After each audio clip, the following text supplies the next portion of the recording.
আজ দশহরা পুজো। আর তোমরা তো সবাই জানো দশহরা পুজোর দিন মা মনসার পুজো হয়। আমি আজকে চলে এসেছি মেজদির বাড়িতে। আর মেজদির বাড়িতে প্রতি বছরই এরকম মূর্তি তুলে মন্দিরে পুজো হয়। এবছরও সেটাই হবে। তো 1 বছর ধরে যে মায়ের মূর্তিটা পুজো করেছে সেটা এখন বরণ করে বাইরে রাখা হচ্ছে।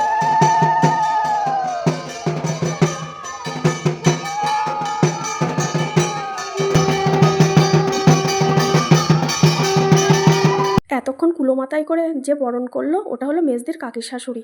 ওই মাইমায় সারা বছর মায়ের পুজো করেন। এদিকে নূতন মায়ের মূর্তিটা বেদির ওপর উঠে গেছে, তারই সাজানো চলছে। বাড়ির মেয়ে বউরা মিলে এদিকে ফল বানানো চলছে।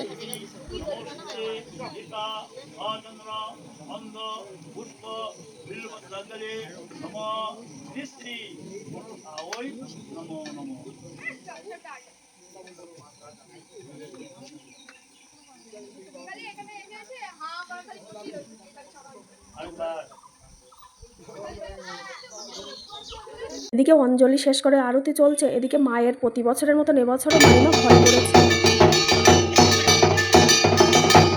ভরের সময় তো কিছু না কিছু বলে, তাই এই যে মেজদির শাশুড়ি আবার শুনছে ওনার 2 নাতির আজকে মানসিক দিল। আর সবশেষে একটাই কথা, মা তুমি ভালো থেকো, আর যে যেখানে আছে সবাইকে ভালো রেখো।